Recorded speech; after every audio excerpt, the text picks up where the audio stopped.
Is it gonna be like a massive like cup of espresso that you're gonna drink? I hope so. Like, is it That's like those people that get like Arabic coffee and they just like keep asking for more and dumping it in, and then in about 20 seconds they shit like their ancestors out of their colon? Do you know, fun story. When we were in Egypt, Adrian ordered the Crystal Barista ordered a Turkish coffee. Mhm. And the gentleman at the train station, I use the term gentleman loosely, okay, because that's a different Because he was subject, male, right? but he Different was time. actually an asshole. He says to the Crystal Barista, "Oh, okay, you want a Turkish coffee? Do you want milk? Do you want sugar?" And she's like, "No, I want Turkish coffee." And Okay, he was like, "Okay." sure. Brought it back out, and then like looked at her and was like, "Okay, here you go," and gave it to her, and like she drank it, and he was like expecting her to be like, "Oh, it's terrible," and to offer her milk and sugar again, and she went, "Oh, oh, that's so good, thank you so much." And he was like, "Oh, good, I'm very glad you like it," and went about his day. So people, the moral of the story going into the intro of this BTP episode is don't judge a book by its cover.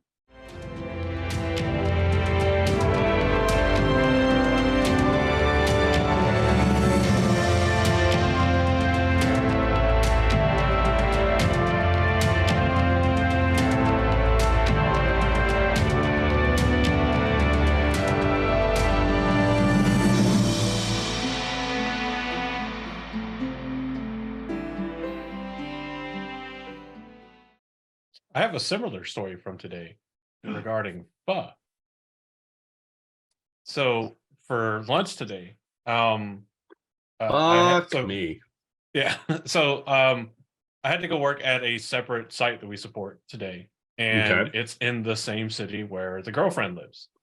So my coworker and her and I, of course, went to one of the places that we like to eat that serves pho. I mean, it is a pho place. It is a Vietnamese restaurant. Is it the king of pho? No, um, I'm avoiding saying the full name because then people will show up and harass them and be like, "I heard about you on the Black Tower. Give We me are your is that it- pho." famous. Is it 9021 pho? Yeah, that's absolutely it. We have Um, cancellation powers. I don't know if you Oh, guys yeah. know this or not. But Wait. I'm not making a YouTube video about him. But the guy, like one of the guys that works there, has seen at least the girlfriend and I there enough to where, like, whenever I order pho and I like order it in a very like relatively specific way, he doesn't just say like okay and give me whatever I want. Like the dude like Mhm. makes recommendations. He's like, well, what if we do it like this? This would be great. You'll love it. I've seen what you've had in the past. Blah blah blah. Mhm. And then like today, whenever he brought out the additives plate, has like the mint and the basil and everything in it. He was like, I brought you extra lemon because it's gonna be perfect. Or lime rather. And I'm like, if I wasn't straight and happily with somebody right now, sir. But like the first time I ordered like pho there, like I got the meat on the side and the guy was kind of like, okay, whatever. This guy doesn't know what he's doing. Not to say that I'm an expert in pho. I'm by no means not. Sure. But it was one of those things like he brought our This stuff, guy walked fucks. away. Then he walked back as I was putting everything in mine and he double took and he was just like, nice. Nice. Like, I like you, guy. Yeah, well, okay. So to be fair, first things first, Andrew, unmute yourself in Discord. Nobody's there, but nobody can hear you. Number two, I will say I could not agree more with Josh's don't judge a book by its cover. Absolutely don't judge a book by its cover. I do also want to throw out there that in the service industry, of which I know that all three of us sort of work, you guys a little bit less number of customers facing, but all of us work in customer facing roles. We have seen a lot of really dumb shit and people be dumb. I can guarantee that there have been times where you guys have gone to somebody with their computer and been like, all right, cool. What's the problem with it? And what do you want me to do to fix it? And they go, well, this and this and this. And you go, you want me to do what to your computer? That sounds like the biggest crock of nonsense I've ever heard in my life. Or at least you're not going to be happy with this computer if I actually give it to you that way. And then you do it that way. And most of the time you're right, where they're like, what is this? This isn't what I asked for. This is the bullshit. I hate this. But on occasion, I am sure that you guys have done strange requests for people, and then they've gone, hey, thanks. This is exactly what I want. And standing there going, I'm gonna check out their reaction when they get this computer back, because they had me do something real stupid with it. And then having them go, this is perfect. This is exactly what I wanted, is very akin to the man going, are you sure you don't want milk or sugar? Or, the other man going, are you sure you want your meat on the side? Like, or, blah, blah, blah. So it's definitely a 6 of one, half dozen of the other, where there are a lot of stupid people who you're going to stand there and be like, this person wants cream and sugar. They just don't know it yet. And so I will be around to get them the cream and sugar that they actually want, because they want cream and sugar. And For sure. The okay, cool, I will definitely give it to you that way. And then I will be available when you don't want cream and sugar. And then I'll look at you and be like, very nice. Have a nice Well, speaking because of there are 6 in many one customers hand, who are good. speaking Sorry, of keep going. 6 in one hand and half a dozen the other, that is an accurate mathematical account of the number of testicles amongst the hosts of the Black Tower podcast, which is us. Wait a second. Hello and welcome back to another episode of the Black Tower podcast. We are a Wheel of Time podcast. So far, Yes, we we do are. maintain both testicles, which is That nice. you know of. I'm assuming we all have both of these. So Bofa. the I mean, tragedy of unless both it of these happened nuts. within the last 6 months, I'm pretty sure I've seen the Just has both it. And you can too over on OnlyTaints.com, where they are not the centerpiece, but you can see them from the hole. Yep, there you go. I am one of your hosts. I'm the Bijan Mahale. I make really awkward jokes at the start of the episode. My name is Andrew. You're welcome. I am Daniel, your Amin Khan Mahale, and I laugh at very ridiculous jokes at the beginning of our episode. And I am Josh. I am the Sorovan Mahale, aka if the Black Tower gets canceled, it'll be because of me.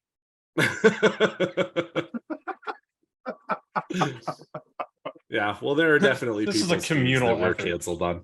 It's a communal effort. Tonight we are very, very thrilled to you know what? Actually, hold on. Before I say this, I'm gonna verify that it's there. Oh my god. Oh my god. It's not there either. Dang it. Okay, so don't verify that. was- We'll announce it next episode or whatever. You should still go to New Creations by Jen though. Ah, You okay. absolutely should go to New Creations by Jen. That's And- Jen, not GIN. Correct. Yes. New Creations by Jen, as in short for Jennifer. But For if they all- ever come out with an actual gin, that should definitely be what they call it. That's love free it. real estate, Rob. Jen, that's for you. Your own gin. But you can get our host of different Black Tower podcast bits of merch to include t-shirts, hats, hoodies. There's also our Tweeter of Chaos approved Flicker and Flicker and Flicker and Flicker and Flicker shirt. We have our Taste the Taint shot glasses, our Black Tower podcast frosty mugs, our Two Rivers sniper shirt and shot glass, and it's just a really great place to be. And you're gonna want to take a look here in the next little bit, because we got a couple other things that are going to be available there too. So you just never know what's going to be available. You just got to go and check it out and be there and be one in the moment with us. There they are. Nice. Two Rivers In fact, Sniper. Take the shot. Can I just say, I actually really like the idea of making a shirt of the three of us, and then it says "New Creations" by Jin, implying that we were all created. We were all on gin when we were all created drunk babies. Oh, I was saying that each of us was created on gin. it. I'm pretty sure that's the only way my parents would willingly create this. Well, Same. they didn't know they were getting you, to be fair. Well, you know, when you're blessed, you're blessed. Right? I mean, Facts. this is clearly tequila. So Body by beer, face by tequila. Mine is from religious oppression. Hey. Oh, dude, I'm glad there's a break in that, because I was about to say I'm super happy. My old boss surprised me with a shirt. There's a barbecue place that she goes by on occasion. She's been trying to get a shirt for me and one of the other guys that works in the office for a while, and it's Nice. whatever the place is, but on the back it literally says "Body by Brisket." Nice. Finally got one, and I'm like, yes. I love that so much. It's perfect. I have to admit, I kind of want to go ahead and now make a shirt that has nothing to do with Wheel of Time, obviously, but that just has a year and then a baby, and then say created by COVID. Just a Or brought to you by COVID baby. Oh my Brought god. to you Okay. by COVID. Anyway, We are, as Andrew said, we are a Wheel of Time podcast. And though we like you wouldn't know it from our talking current about conversation. Wheel of Time stuff. Wheel of Yes, you do. timey-wimey. Tonight is no exception. We do actually have a Wheel of Time topic once we can get through all the minutiae. Indeed.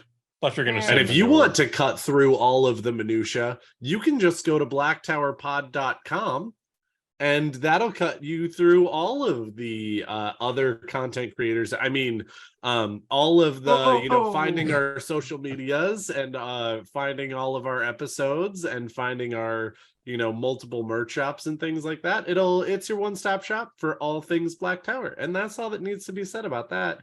We figure if we through- throw enough links at you, you'll eventually make the mistake of clicking one of them. But before just we go like- any further, Just like condoms Jinx, will you owe me a help keep Coke. you from being or Condoms. making products made by gin or tequila or beer or whatever. or COVID. The following spoiler condom will protect you from having your entire life spoiled by having things that you don't know about the Wheel of Time told to you by us, people that know at least 3 things about the Wheel of Time. Here That's is it. your spoiler We condom. drink and we know things. Sometimes. We drink. This is your official spoiler warning. How This appropriate. episode contains spoilers for all 14 books and the prequel. If you're still listening and you haven't read all these, you want to be spoiled, don't you? You crave it. Getting spoiled without putting in the work? Well, get ready. Here it comes. I see Josh already caught on fire from the friction of that throbbing erection. Damn. I don't know why the fire started behind him, but I don't question, I don't judge. Yep. I wouldn't either question or judge. Okay. So here's the deal. We have a really cool topic tonight, and it's one that I don't think a lot of people have really chewed into. Either that or I'm just telling myself as to how often I check on other content from other content creators. But tonight we're discussing the stedding, and I wanted to start with something that I thought was a really fun sort of juxtaposition with the stedding. And I kind of wanted to chew on this a little bit, because what happens when channelers go into a steading. They ain't They got make no inherently channeling flawed no mo. gifts. They lose access to the source, right? Oh yeah, that one. They can't even feel it's there. It's unnerving to them. I Yes. and thought they they could still know- feel it, but they couldn't reach it, and that was the unnerving part. It's like it's just over their shoulder, Oh, just they out of can't- sight. Yeah. No. In the steading, it's actually that they can't feel it. In formatting, That's right. it was like it was over your shoulder. You just couldn't get into it.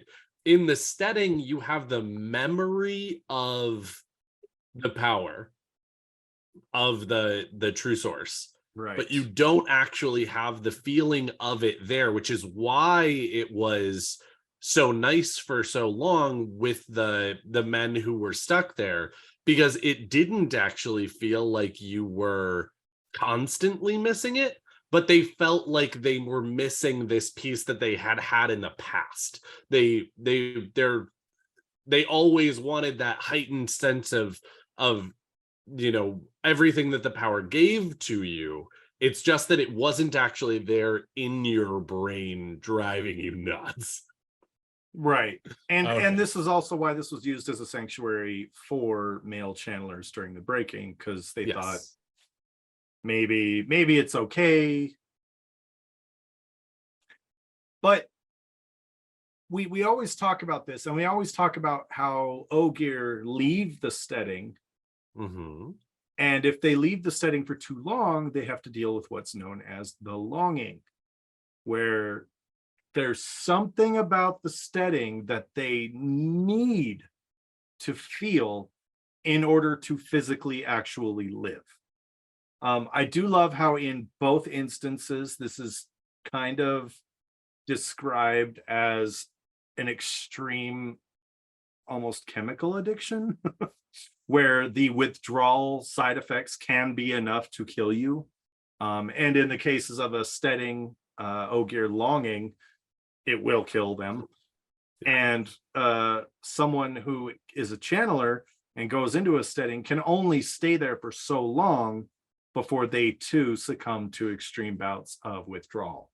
Now, Yes, I've actually always seen those as basically the same thing, just swapped, where channelers have a longing in the steading and Ogier have it out. And this is exactly where I want to go with this, because what is, and I know this is a steading deep dive, so this is actually the very subject of the episode, but what is a steading? It's a beautiful place. It absolutely is a beautiful That's what the wiki place. says. I know Gear Steading is a beautiful place. Mystery solved. Episode done. Thanks for coming. Ain't no party like an Ogier steading party, because an Ogier steading party's so pretty. No, it's an interesting question, because as Daniel definitely rightly corrected, it blocks the entire sensation of the true source, but it does the same for the true power as well. Correct. Which makes it incredibly interesting, because whatever this innate, seemingly from what we read, natural occurrence, because there's not like the Ogier, like, no, this is the totem of Stedding. The Stedding totem. Yeah, this is the Stedding totem, also known as my penis. But it does this Put a long unilaterally. handle on your axe. But it does this completely unilaterally and absolutely. Well, not absolutely, but it cuts off access. If you are inside, there is no way for you to reach outside the steading or out and pull more in than you already have. Though there's all kind of hacks and like I mentioned to Josh before we start recording, I have some bones to pick with some of these exceptions and not exceptions. Which also means I have those same bones to pick with The Guardian, not the movie with Ashton Kutcher, but rather the Tyrone Grelman formatting. Sure. It's a good movie, by the way. You should watch it if you haven't. Yeah, it actually is. Ashton Kutcher's actually a longtime listener of the show. I'm sure he appreciates your praise. Yeah. Oh yeah, Thanks. no, definitely Thanks, overlooked its year for an Academy Award. Yeah. But in addition to it blocking like all forms of channeling from being increased in terms of your ability to do inside, as far as accessing the true source or the true power. What makes it even more of a, I think, hard question to answer is that you cannot access a Stedding from Teleron Riyadh. Yep. And so, like, it's at one point, it's like, Right. okay, it blocks all channeling, no matter what it is. And you're like, okay, I can kind of rationalize that because, you know, the true source is obviously Saidin inside there that turns the wheel and makes the true source and blah, blah, blah. And then the true power is kind of like the same thing, but not the same thing. It's just through the dark one. There's plenty of things that block those or stop people from doing it. I mean, shields exist for everybody. But then you get to, it blocks Teleron Riyadh. You cannot access it from Teleron Riyadh. It segments itself off from what is the alternate dimension or world that is the closest to the current waking world that we're reading in. And I don't know if I have an idea right now on how that's even possible. I do. I thought by your excited expression you might, and I can't wait to hear it. So, especially after our pre-episode talk, which if you are not a Patreon, you should go and become a patron, because we actually had a really great Watt candy today, and we have had some others in the past that were pretty fantastic. My thought is now that the Stedding are actually something left behind of the creator's essence when the creator made the world.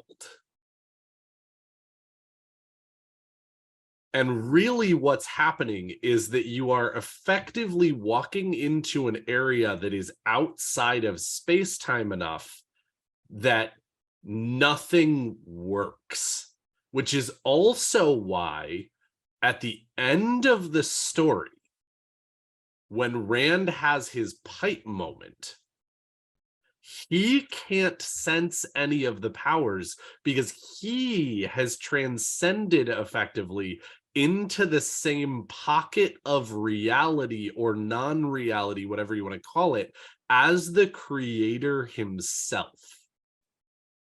And so he can still do things because he still has access to this sort of whatever. So I think that Rand could actually go into a Stedding and affect things because he now understands what a Stedding actually is and how literally all of reality actually works.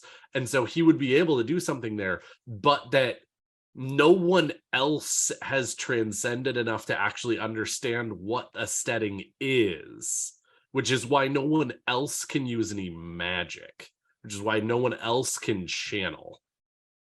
And why it would also not be accessible from Teleron Riyadh because, or the Ways, like why the Ways also wouldn't have been able to grow or do anything in a Stedding because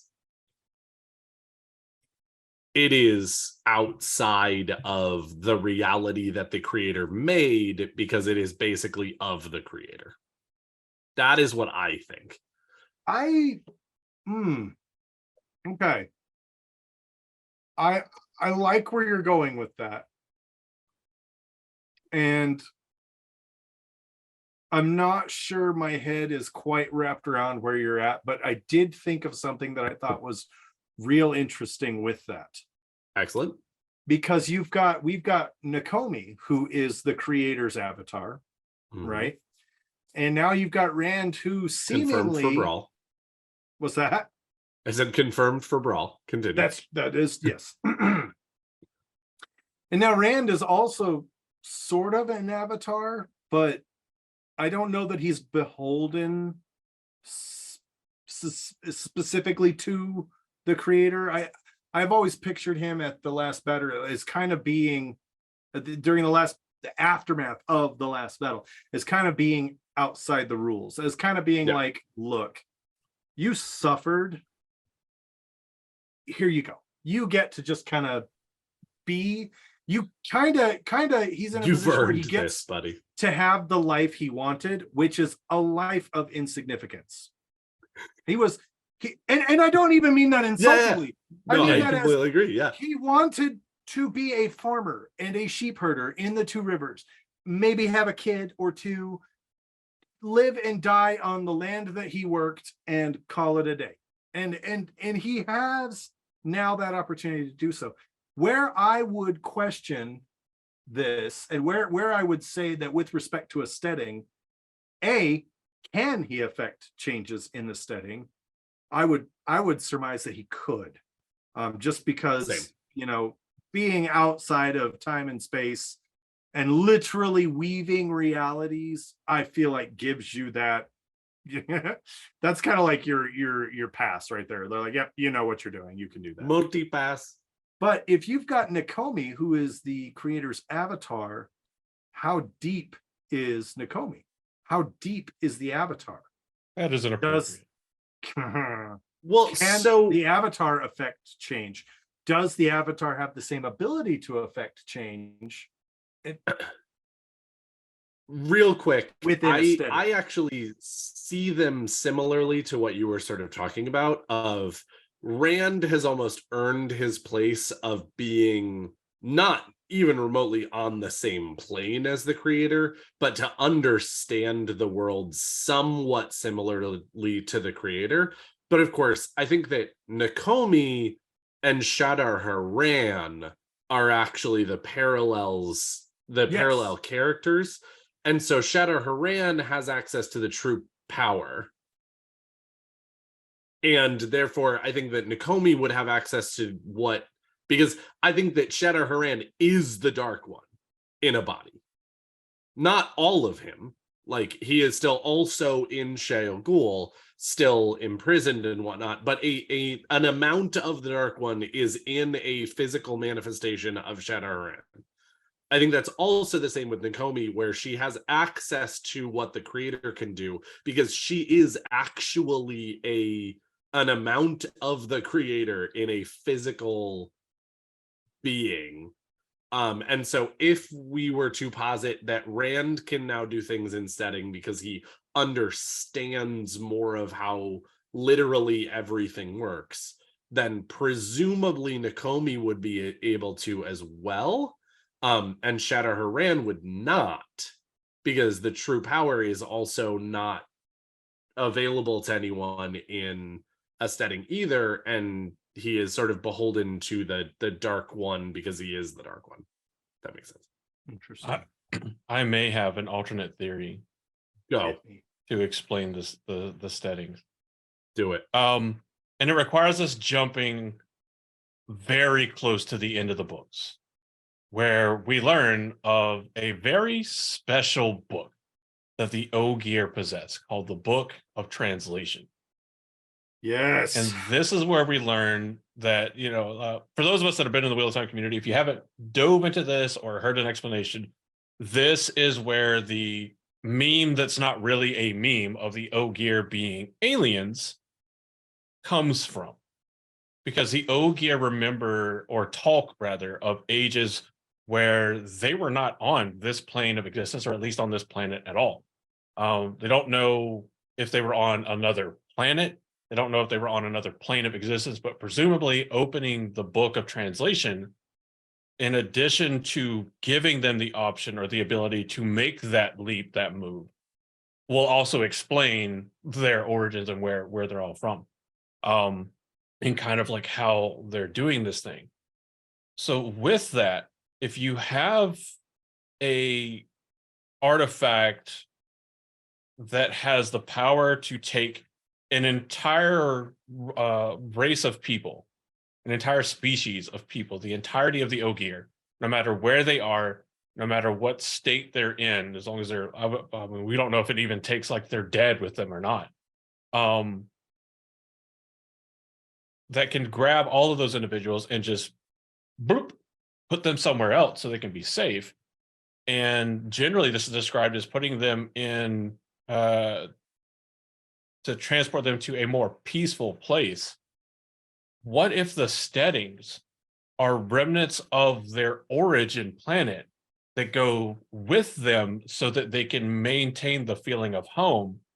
And what if in that origin planet, part of the way that they made it so peaceful was they 100% eliminated anything even closely related to, tied to, or tangential to the nuclear weapon.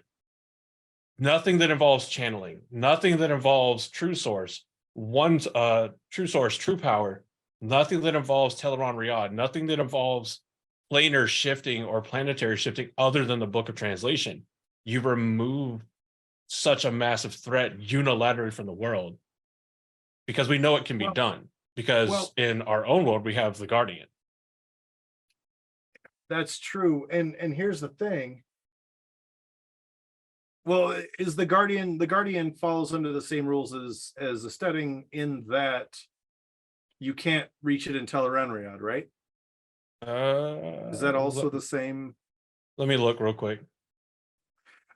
One of the things I want to ask though, I like where you're going with this. I like where you're going with this because it would suggest that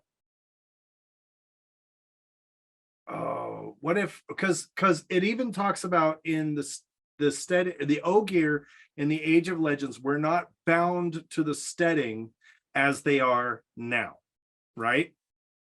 But after the breaking, the Stedding were lost. What if this is a situation where it's the Stedding was lost?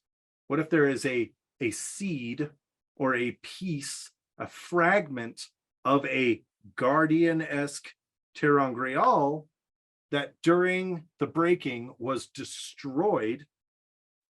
Bits and pieces of this superior Guardian ter'angreal spread across the world. The land masses break apart.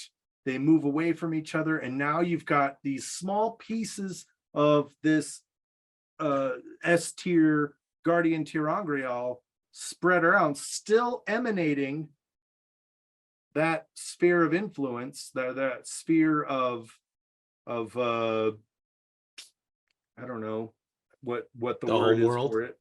Cybertron? But it's a sphere of, you know, of a piece of the all insulation for anything to do with the power. And you've got the reason it's lost is because the Ogier don't know where these pieces went. Now, it talks about the Ogier in Shanchan not having the same problems with the longing because they found the Stedding much more quickly because there were many more Stedding. What if the Ogier ter'angreal, Stedding tree, whatever it was, object that created the Stedding was so large and most of it was in the area where Shanchan would eventually be, so that when it blew up, most of those pieces stayed over there. And now you've got Ogier who don't have to worry about that because, oh, hey, look, there's a Stedding.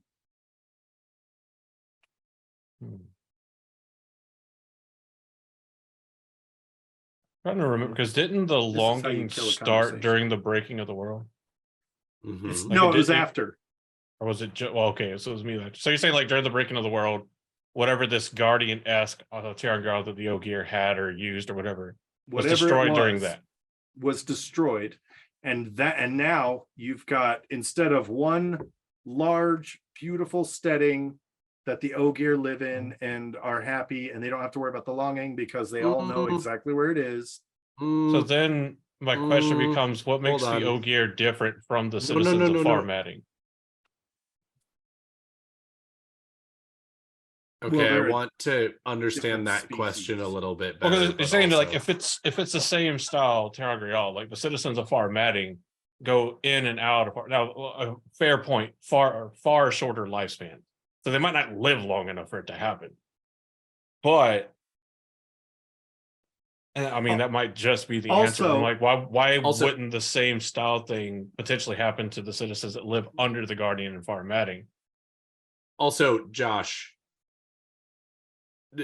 I love where you're going with this, and I will actually want to go even a little more off the rails based on what you were saying for a second after I say this thing.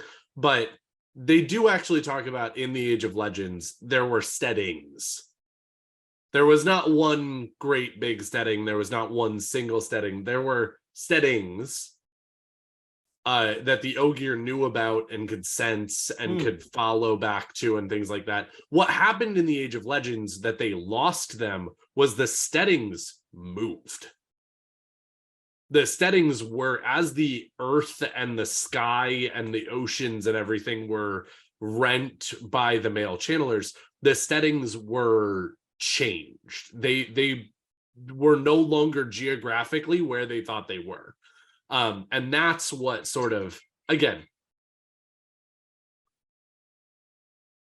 it's hard to say in some ways whether there was no longing in the Age of Legends because they just weren't actually bound to them and there was no longing, or whether no Ogier actually stayed away from any Steddings long enough to actually get the longing. But then, of course, when they were lost, the geographical locations of the Steddings were lost and they were looking for them but couldn't find them, that's when they were away from them so long that they ended up going ahead and being affected by the longing, and therefore started dying off, because this was the first time that anybody had really, at least en masse, been outside of the Stedding almost by choice. It's hard to say because, again, all of these are unreliable narrators and information that is lost and things like that. But at the same time, I mean, either would make sense to a certain degree. It's just how you justify it. Andrew had a thing to say. Go ahead. Oh, go ahead. Yeah, sudden idea. So, again, if you're not a patron, go literally for $1. You can listen to like the pre-recording for this episode because this kind of ties in. If we operate from the idea that they aren't from this plane of existence, not just from a different planet, but from this plane, there is that idea that atoms from another reality that are placed into a different reality are inherently unstable because they don't belong. What if that's what happened with the Ogier? That they used the Book of Translation a measurable time ago, before the breaking of the world, were plopped here because there was whatever was happening where they last were. And the reason the Shanshan Ogier don't have the longing is because none of their lineage was outside of Steddings long enough for atomic decay to start happening to cause changes in their like biology. But the ones on the Westlands were maybe like that would explain it. It sounds like an idea that Robert Tobin would like. That I don't know that he would, agree. But I'm just going to assume that he would. Because we were homies like that, you know. From all the nights that you two drank, I was up together all the way until that last part, but fair enough. I will say this. How do you know how homesickness feels if you've never been away from home? Right. For example, in the Age of Legends, an Ogier may have woke up in a Stedding, took their morning shower in a Stedding, went to work outside the Stedding, and then at the end of the day finished up their stonemasonry and came back home inside the Stedding, not because it was a Stedding, but because that was home, right? So you don't even know about the potential problems of staying away from home because you've never been away from home. Now, fast forward and you come home from work one day and your house is gone. It hasn't been burned down. It hasn't been, crushed or it's literally someone has scooped it up and moved it somewhere. What in the fucking Twilight Zone? You have no idea where the fuck it is, and you've got to go find it. Now, the Ogier refer to this period as the exile, in which they literally just went that way. There's got to be that maybe a Stedding over there. And when you consider that there are 18 named Stedding? Oh no, dude, there are more. There are more. There are more. I counted them before we started, just so I could answer this question. Yeah, you're the numbers guy. There are 43 named Stedding, 2 of which have been swallowed by the blight. Yes. Okay, guys. I had no idea there were 43 until I counted today. Yeah. There are 43 cities in Australia in which you will find peace and not die. Go find them. Right? Yeah. Oh, by the way, some of them are just a few miles wide. Good luck. Yeah, well, and here's the other thing again of the mental break on you as well, which is maybe humans are what we would call sort of more resilient to this particular feeling because of some physiological thing, but that Ogier, based on any number of things, good or bad, whatever you want to call them, but just differences in how Ogier are than humans, maybe they can't handle, or it does something to them physically, or whatever you want to call it, the idea of their home being ripped away from them by force. Because again, we were talking about the Age of Legends. We're talking about you always know where home is. So no matter how far away from a Stedding you go, there's never that mental break of, I can't go home. There's always that idea of, well, I don't need to worry about it because I'm choosing to be outside of the Stedding. I'm choosing to be outside of home. I'm choosing to change the feelings that are around me by going out into this, but I can always go back. How much more PTSD, how much more mental break, how much more whatever is it when home is a specific place and it is now not your choice that you can't go back? You Right. can't go back because you can't go back. Not You because think- you're choosing not to, not because you're out on a very extended journey, but because you literally do not know where it is. And You you're think worried that- that it may never exist again. Do you think that that could have been such a dramatic event for the Ogier that it could have resulted in biological changes that created that biological imperative to return home? I So do. like I think a mental oriented strain Ooh. so severe that it induces a biological change. That is actually legitimately my thought about it. And again, I think that, I mean, again, in this case, it's the Ogier having this particular thing. I think that people in the real world have had mental breaks and health problems and things along these lines in real life. Yes. And so again, in the story that Robert Jordan is telling, the Ogier are the only ones who actually have a very specific need of this feeling, because humans can live anywhere. There isn't some feeling that they need to get where home is. The Ogier do. And so when this thing happens, just the sort of Ogier almost en masse in Randland have this sort of whatever happen. Whereas again, Josh, brings up a good point of them being able to find it quicker, them not actually feeling as, whatever. It's also a lot to say of, there's not really any history of the Shanshan lands during the breaking. It's entirely possible that they actually had it more under control. They had less male channelers. It was further away from the boar. Like, all of these different things could be true, that the breaking was just not as much of a big deal in some ways. I'm sure it still happened, and I'm sure things still changed. I'm not trying to say that, the breaking didn't occur in Shanshan, but like, it could have happened so differently that the Ogier in Shanshan just never had that loss of the Stedding, that break, that whatever. I wonder, since we're kind of on the Shanshan vein right now. Which I think is great. Oh yeah, no. Yeah. First and foremost, I would love a Wheel of Time book series all about Shanshan. Now, it would be a tragedy. It would be a tragedy because the Shanshan are garbage people with garbage values. But imagine it being from the land of Shanshan. Who was there before Arthur Hawkwing's son? Ogier, I mean, okay, Ogier. There's gonna be Ogier there, right? Maybe. I would assume. Maybe they There's- came from there- Randland. There is shadow spawn. There is absolutely shadow spawn. The blight is confirmed to exist over in Shanshan, as well as shadow That is spawn. correct.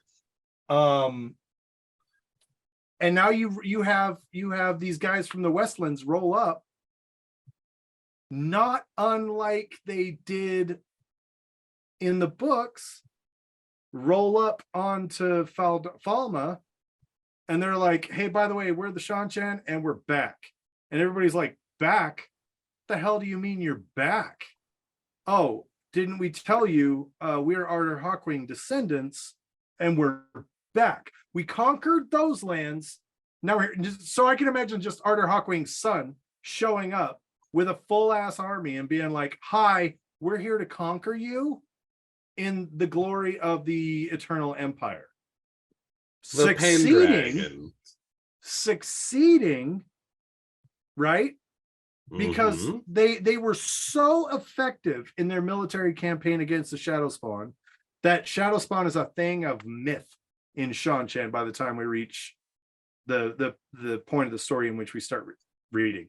Most people in Shanshan but most people in Randland have never seen a shadow spawn exactly, either. But exactly. yeah, that's why. Yeah. But I'm saying Yeah. the campaign is so effective that a land presumably Sounds like you're just overrun. reading a lot of Shanshan propaganda. Hey, you should.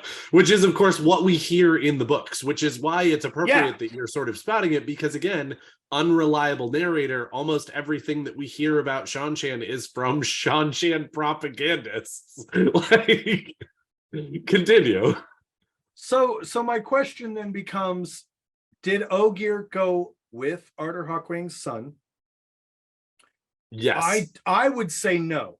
They did. That is actually confirmed. Oh, They is said it? that they took builders with them. That is absolutely something in the book that they say that Ogier were brought Interesting. from Randland to Shanshan. Now, again, I would imagine. I do not actually have anything to say either way about whether there were Ogier already there or not, but it is in the books that they took builders, and the builders would have been. I'm going to say, based on what we know about Arthur Hawkwing and his reign, that those builders that were brought with them were brought against their will. Entirely possible. I cannot imagine a species of people who, at this point in time, now understand they are linked to the Stedding and cannot leave, or they will die. I cannot imagine that they will say, yes, we will go on an adventure across the ocean where we may never come back from. Unless I can think of one. I can think of one link too, which is where I was going. You go first. Well, sorry, I guess I can think of two, because the one that you were about to bring up, and then another is maybe the longing is actually somewhat similar to gentling or stilling, where if you create a large enough and strong enough mission for yourself, that these were actually Ogier that had not made it back to the Stedding and still didn't really know where it was. This is a long time to not have that true, but it is possible if they just said, we will go to this other land with you to create a new life away from everything that we've known to try and give us a reason to live. And in fact, that might even break the mental break in some ways if it was actually strong enough. You know what? That is not where I was going with that, but I can actually see that. Are the question then would become, where were you going? Sorry. Are the Ogier still in the exile at this point? I've always assumed that it's possible Arthur Hawkwing's campaign that they had discovered the Stedding by then. I thought that is, I think that as well, which is where this sort of falls apart. Because again, there are a lot of Ogier and there's a not terribly good network of information So it is still possible that some are and some aren't, but it's a long time to go ahead and actually have that be true. And that's a little where this theory kind of gets very wavery. And I'm this aware is of where and I love your point about we want to find more Stedding. I can actually see, even if they've found Stedding, I can see Ogier saying, okay, we know we're probably not going to come back, but if you're going to go discover other lands, we have to know if there are other Stedding over there as well. And I can see that, because you do have people who are explorers by nature, even Ogier, as we see with Loyal. Now, the thing that I was going to make is largely theoretical as well, because we know next to nothing about it. What if the Book of Translation lists safe havens or steadings, not by name, obviously, because those are things that we give, but if the Book of Translation itself says there are so many places in the world where you are safe, we know of 43, the Book of Translation has 278. Where are the other ones? Now, that's putting a lot of faith in the Book of Translation, because we know next to nothing about it. But we do know there is some ethereal power to it, because it obviously has the power to take the Ogier away from this planet. Is that a power the Shanchan Ogier have? Or if we open it here in the Westlands and decide that it's time for the Ogier to move on to the next world, are the Shanchan Ogier going to disappear as well? Like, are the Stedding, it's hard to say. Are the Stedding connected through the Book of Translation? That seems Andrew, to be the one common link. I think they are, because I personally am going to ascribe to the theories, the ideas or theories I posited regarding the Book of Translation and the origin of the Stedding. Of a book filled to the brim with forgetful, unverifiable, and untrustworthy narrators, the Ogier are a shining tower of historical record keeping and logic and slow paced. And even, to be fair, even they have lost a ton of information. But one of the first times we see I'll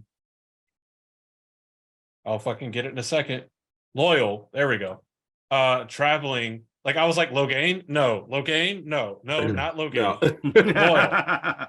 No, we do know that Loyal also fucks, but I'm pretty sure that Logain fucks harder. He fucks harder but slower. He definitely does not want to be, because he doesn't want to put a hasty handle on his axe. So, oh my god, so that's what we need. We need a Logain fucks harder shirt, and we need a Loyal fucks slower. Loyal lasts longer. Loyal fucks longer. But anyway, like, they're going through all these places that have no recognizable landmarks that the rest of the characters in the story recognize. But Loyal is just going this entire time, well, this place used to be this, and before it was called this, and before it was called this, and before it was called this, and before it was called this, to the point where even us as the readers are like, Jesus Christ, Loyal, we get it. It doesn't matter now. Which just proves the Ogier point about hasty humans. But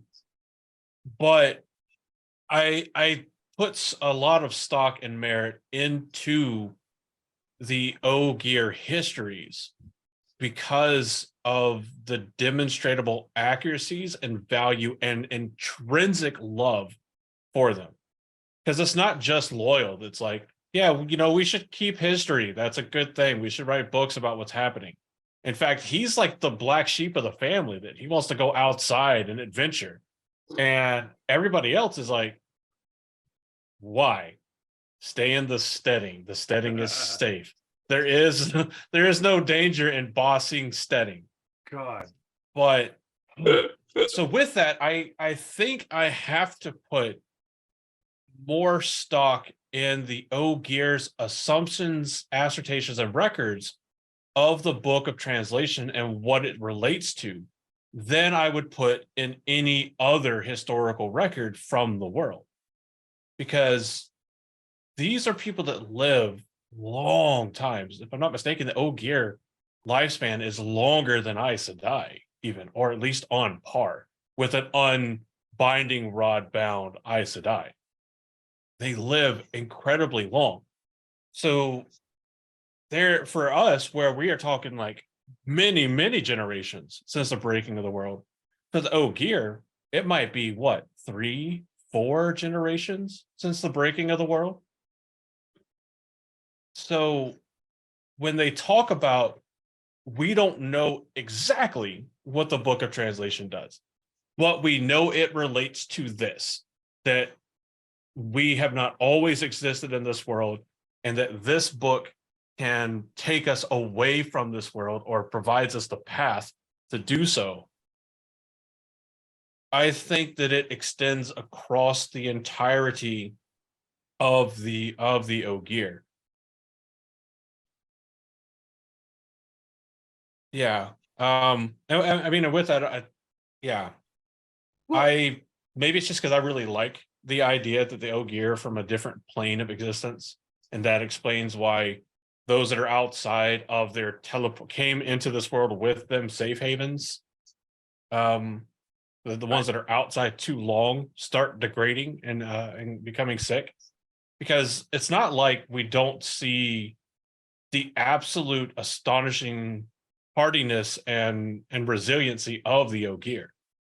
Because towards the end here, we're talking 999, 1000 NE. They convene the Great Stump and start this long, long meeting where they're arguing about whether or not to open the book of translation to escape the last battle. Which, of course, Loyal eventually convinces them, like, no, we shouldn't, because if we leave and don't help and the Dark One wins, it doesn't matter where we are, it will never be safe. But they didn't disappear during the War of Shadows. They didn't disappear after the breaking of the world or during the breaking of the world.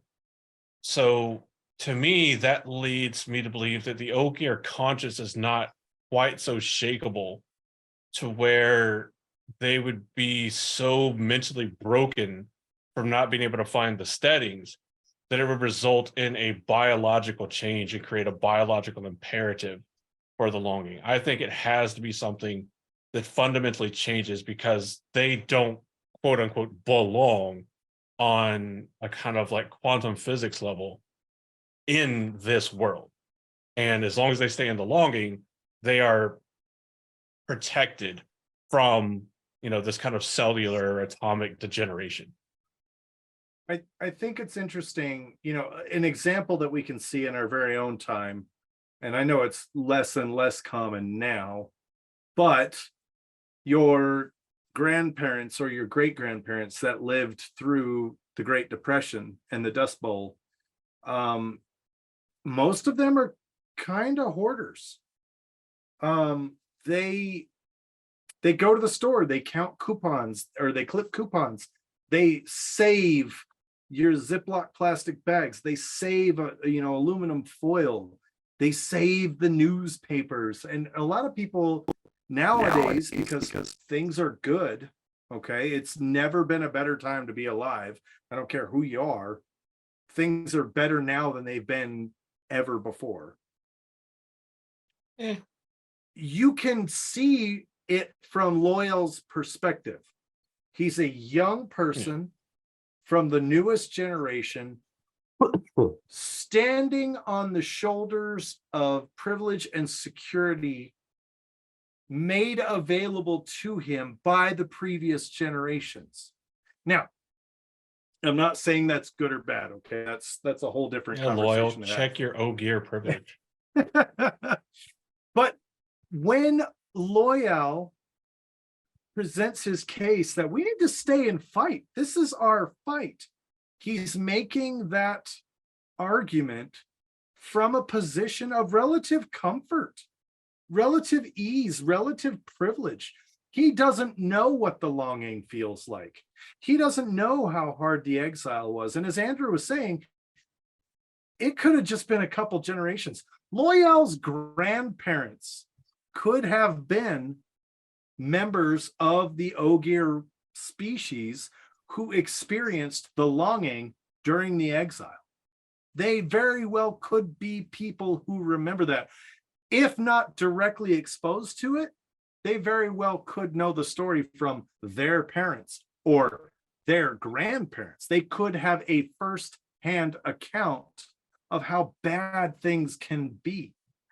Now, with regards to the steading itself, this opens up a huge conversation about the Ogier. They sit in their steading. Quick correction. It would be closer somewhere between the neighborhood of 5, maybe 6 generations. Because Ogier can live observably to about 500, but 400 is more common. Oh, okay. It's that for an Ogier, like I don't think that makes a ton of difference. Point is, Loyal potentially That was a has correction access. for me, not you. Yeah, no. I mean, it was a correction for both, but yes. Yeah. Yeah, you're good. Loyal essentially probably has access to a secondhand account of what those things are. The point being is, when we talk about the Book of Translation, we talk about the Ogier leaving this world. This might actually be an example, and maybe, I don't know, I might be like real controversial with my opinion here.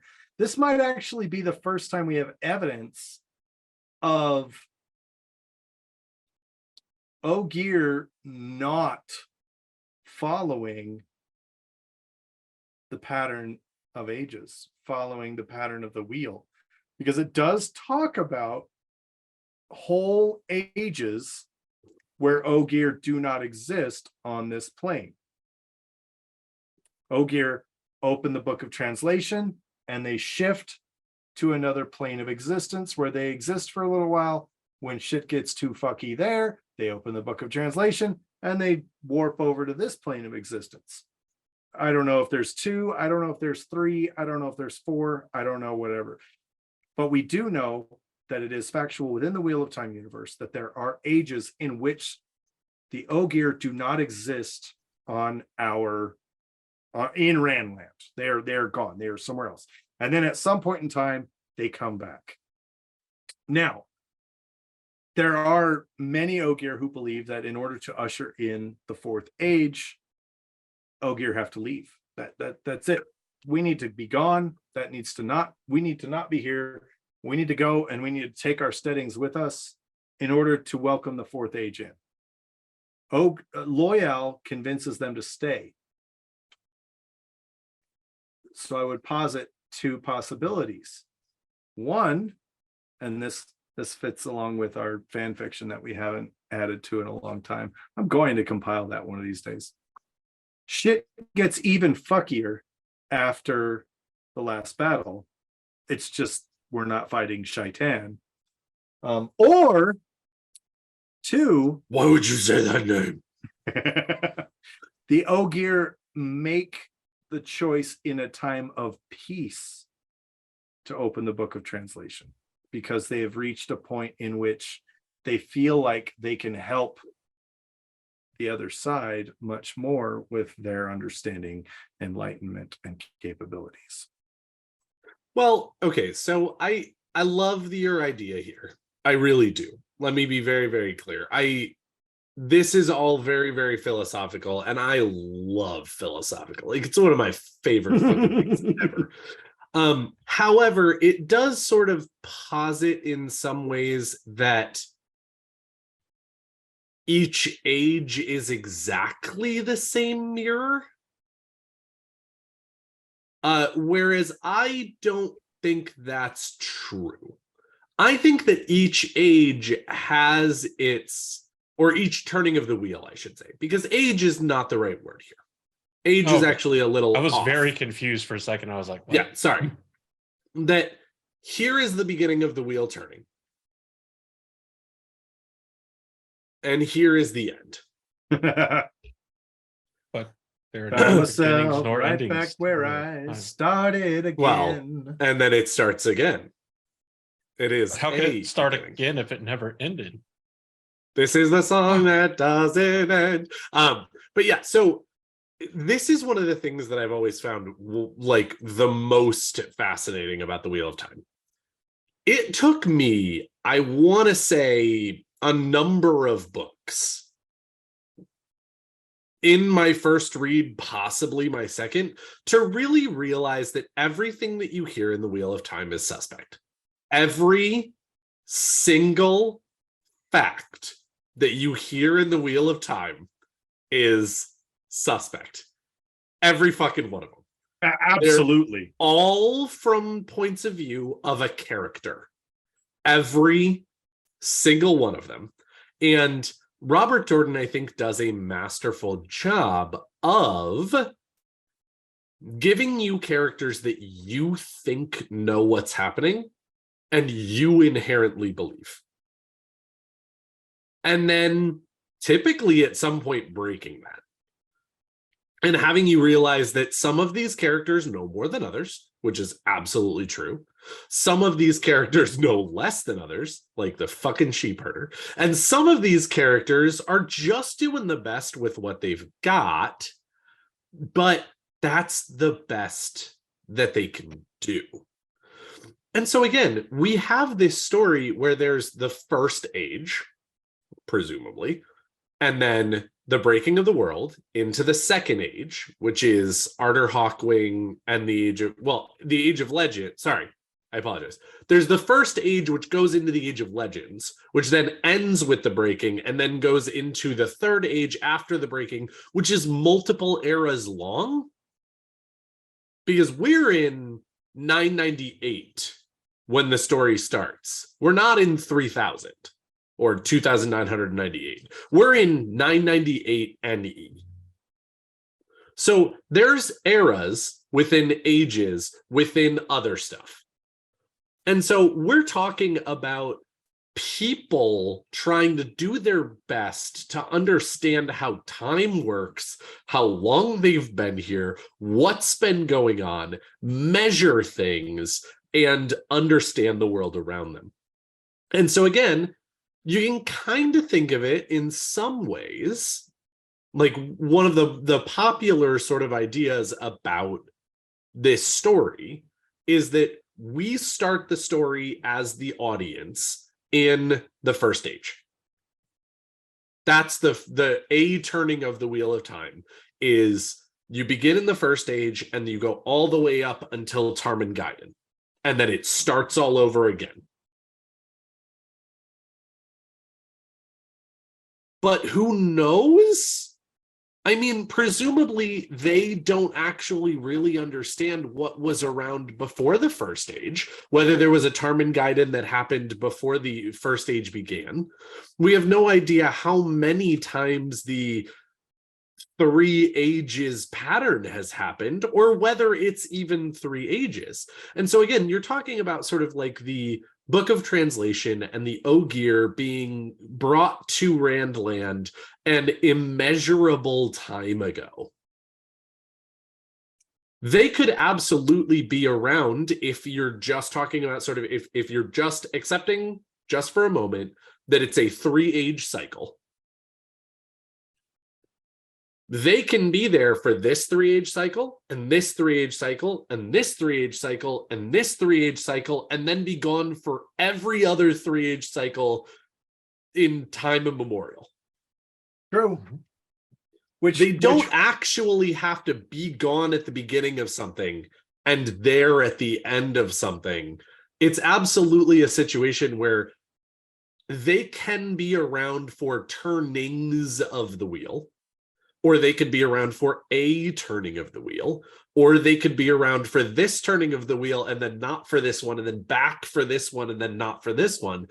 It's such an interesting and wonderful thing of like just figuring out where in the world the turnings of the wheel even frickin' starts is like a head explosion kind of thing.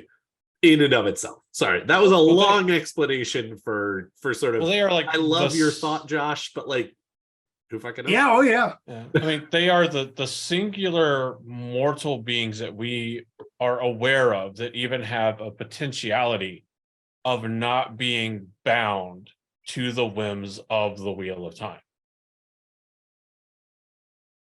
Because, I mean, if you can planar shift, nothing dictates that the entirety of the planes that could exist. I'm going to retract that because they say if the Dark One wins, then they lose too. But if they can shift from one plane to another, then it means that they are all designed to inevitably shift from time to time, and their threads fucking take a goddamn right turn randomly in the Ace of Ages all at one time, or they experience a freedom of movement across the Ace of Ages, the Lace of Ages, that even The Ace of Age. that even like Taviran and Heroes of the Horn and these other Yes. like legendary figures don't have Mhm. available to them. Because if you're going to move entirely to a separate world or entirely to a separate plane, whenever your entire group decides it's time, you have a lot more control over the trajectory of your own destiny than anybody else that we read in the series, save for maybe like individuals like the Finn. Yeah. Well, and that's actually one other thing that I wanted to throw out here, which is one of the reasons that I started my previous statement with how I started it of unreliable narrator and everything like that. Mm-hmm. Remind me, please, because I do not fully remember. Does it ever say anywhere explicitly that Loyal has read the Book of Translation? Nobody has. Nobody has. The argument at the stump is whether they So, should even open it. It has been sealed for a while. Right? And so not only has Loyal never read it, no Ogier alive today has ever read it. So, in the books, there are Ogier that are telling younger Ogier about this and what it does. Loyal posits that if they leave and the Dark One wins, they will also lose. There is nowhere that they can go to hide from the Dark One if he wins Termingeiden. Yes. That could be In wrong. my understanding of what's going on, Loyal has a philosophical basis for that, but he has no actual evidential basis for what he's saying in a lot of ways. Because again, if you're talking about a book that is capable of bringing you outside of the reality or the plane or the planet, that you are no longer beholden to things that are happening in this reality, this plane, or this planet. And so this is one of the things where I really have a little bit of a hard time just taking it at face value on some levels, because I am with Loyal in terms of the fact that I'm glad that they don't leave, because when it comes right down to it, the consequences for being wrong, or the consequences for Loyal being right in this case, if you will, are too high to ignore. But at the same time, I mean, if no one's read the book, they don't even 100% know what it does or whether it does the thing it's supposed to do. Or how it does. Or how it is does. something they readily acknowledge. Yes. Yeah. No. And that's the thing is And that, like, again, that was my point. Yeah. Is that, again, in a series filled to the brim and overflowing with unreliable information sources, if there was, by the very nature of just who the Ogier are by cultural design, by character designs across all the Ogier, if there was a group in the books to give more, not full and fledging and blind Correct. credence Yes. to, but to give more to that, okay, if somebody was going to be right, it is these individuals, it is the Ogier. Because this tradition of record keeping isn't something that's, again, central to a single character. It is centralized not just to the culture of the Ogier, but to the pure intrinsic core governance of the Ogier. And that maintains its status from steading to steading to steading to steading to steading to steading until you get maybe the Shan Chan Ogier don't care about record keeping, and that's why they throw free and frugal like allegiance to the crown, because they're not worried about their history. They never kept it. They had another purpose rather than maintaining historical records. But the Ogier in the Westlands, much like the Tinkers hold true word to the original Jin Aiel purpose, what if the Ogier in the Westlands hold truer to the original Ogier methodologies? I love your thought, and I actually really appreciate it, but I just had another one. What if the Book of Translation is actually all a lie? It is possible. What if, just like the Black Aja, the Dark One has created Ogier Dark Friends, going back far enough to just go ahead and screw with the Ogier the same way that he is, well, Ishmael in more ways than the Dark One, but I mean, by extension. And one of his freedoms, Ishmael, was an Ogier. Oh my god, that would be insane. They're like, how did this Ogier only live 40 years? What's going on here? It's a tragedy. Right? Hit with the longing. Darn it. Anyway, that's a different thought. Whatever. But I actually just want to talk about one last thing real quick. And it might,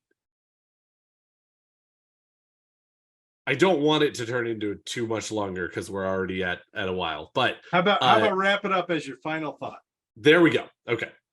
I do want to open this for response in terms of that. So I will do it as my final thought. Please feel free to respond. Yes. If it's intriguing enough, people can leave a comment below and ask us to have another episode on it.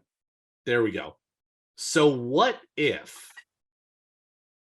the Ogier are actually from a world where the dragon kind of succeeds? What if there is a battle for the soul of the world that's going on every planet in the universe, or most of them, or whatever you want to call, or every plane of existence, and the Ogier come from one where Rand has destroyed the Dark One and removed all free will, also therefore destroying the one power and everything. And so the Ogier are getting a second chance in some ways for Randland's dragon to do the right thing and just keep the Dark One intact. Whereas the Ogier come from a place where the Dark One is gone.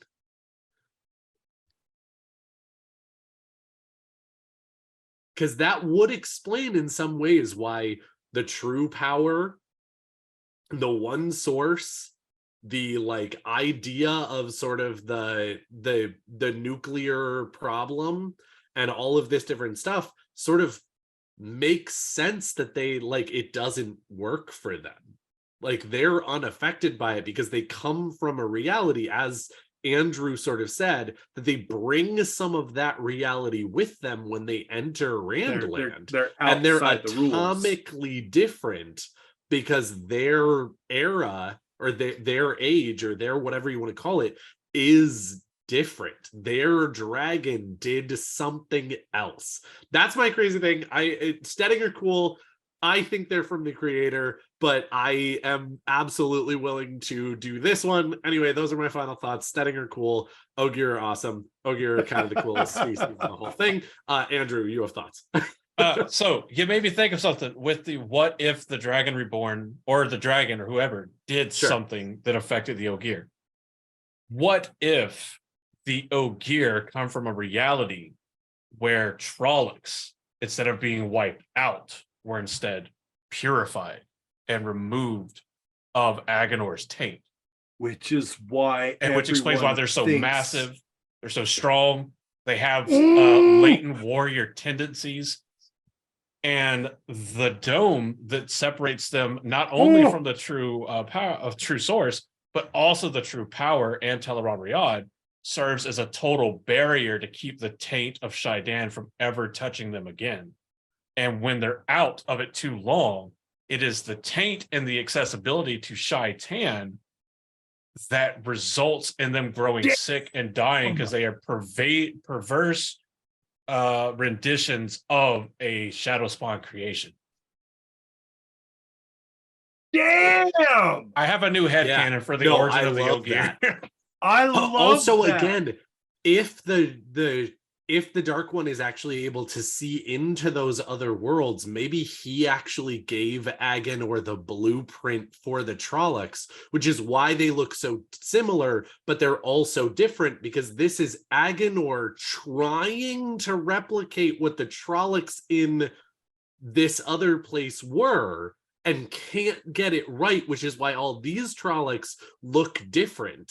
Whereas these Trollocs, or these race of shadow spawn, or whatever you want to call them, are Oh my are god. more similar. But the Dark One basically hands Agonor the blueprint and says, have fun with this, get it right this time. And Agonor just makes holy shit, this is amazing. All right, Josh, thoughts? I can't wait for the time when Maria sends us a message on Twitter and says, in regards to your Ogier episode, you're right, but doesn't tell us which part is right. Hey, So, yeah. you guys are right, but seriously, shut the fuck up. Yeah. Right. But just like Daniel said, I love the Ogier. I love them more as like the kind of more trustworthy aspect of knowledge from the series. I think when everybody else in the series is unreliable, is missing information, not that the Ogier have it or aren't missing anything or know everything, but to me they're a bit of a refreshment of like, okay, they're not perfect. But if there was a stratum or a continuum of perfect, Randland is down here and the Ogier knowledge is much closer to the top. But Nice. I love them, and I think still one of my favorite things is watching the Ogier just be like, you know what? Fuck peace. We're gonna fight. We choose violence. It's true. As far as my final thoughts when it comes to Stedding, Stedding are almost these ethereal balloons, and as far as we know, they cannot be popped. Ogier have made their There's a home, Sidewinder missile. as I said in the beginning, one of Or my a favorite really big pin. Sidewinder. No, Patriot missile. Use $201 million to blow up a $20 or a balloon. Minuteman. Anyway, Sure. a very big pin, okay? Anyway, I feel like I really love the mirror effect of channelers feeling uneasy in a Stedding and Ogier eventually feeling uneasy and dying outside of a Stedding. It leads to me, it suggests to me that there's more with Ogier than meets the eye. There's a reason they can sing to trees. There's a reason they are so good at working stone. Both of those are earth-based skills. Now they do say that working with stone is cold. It's not as elegant, not as great, but tree singing is where it's at. Have you tried this? An elegant weapon from a Sing from a more civilized time. Sing to my wood, lawyer. But the point being, the Ogier who are tied to the Stedding. I think I like the theory that we've established that they originate or from another plane of existence, or that they are pan-dimensional beings. Bring in some Hitchhiker's Guide.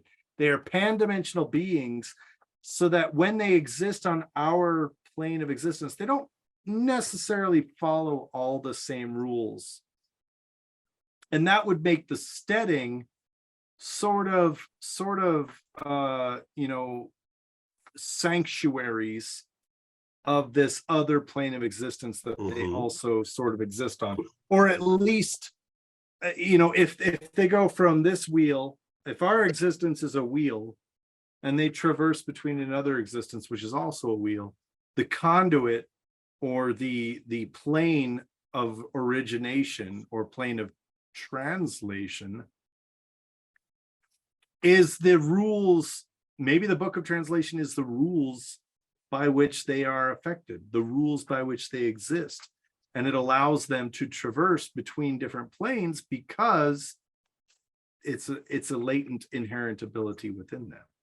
Clench your butthole 3 times and say there's no place like home. Is the person or entity that goes ahead and deals with the book of translation named Von Strangle? Yes. Because it's the rules. Thank you so much for being here tonight. Thanks so much for tuning in. You know what? If there's anything we love more, I don't know what it is, because we just keep coming back. So thanks for being here. Thanks for being awesome. If you haven't yet, you should go to blacktowerpod.com. Follow all of our socials, because you need to follow our TikTok and our Instagram to see how much of an idiot I am for taking on my first sewing project. Laugh at me as I present myself to dance for you, internet. And and you can watch Andrew's journey as a gentleman through the world of whiskey and bourbon. To see Andrew become gentrified. No, not that. No. And Daniel's journey through the Caribbean. No, I haven't been there in a while. Daniel's journey through the goddamn carburetor. We're gonna get so we many love letters. you. It's We gonna thank be you great. so much for listening to us, tolerating us. If you do, if you don't tolerate us, well, then you're not listening by now. So the problem kind of solves itself. Thanks for not canceling us. Again, if you think your friends would enjoy us, let them know and share where they can find us. If you think your friends will be absolutely shocked and appalled by what they hear us say, like counting our testicles at the start of an episode, definitely Do it. share the episode to them and tell them just to listen to that part. But we look forward to seeing you all here again. Same bat time, same bat channel. You guys see that? See what? It just said to follow us on YouTube. Wow. Sorry. It just appeared there out of nowhere. That one says Twitter. Guys, this is weird. Let's get out of here. See, this is what happens when you bring pan-dimensional beings into our reality. It'd be fucky. Wait, But is from all of us here- is that the book of translation telling you to follow us on Twitter?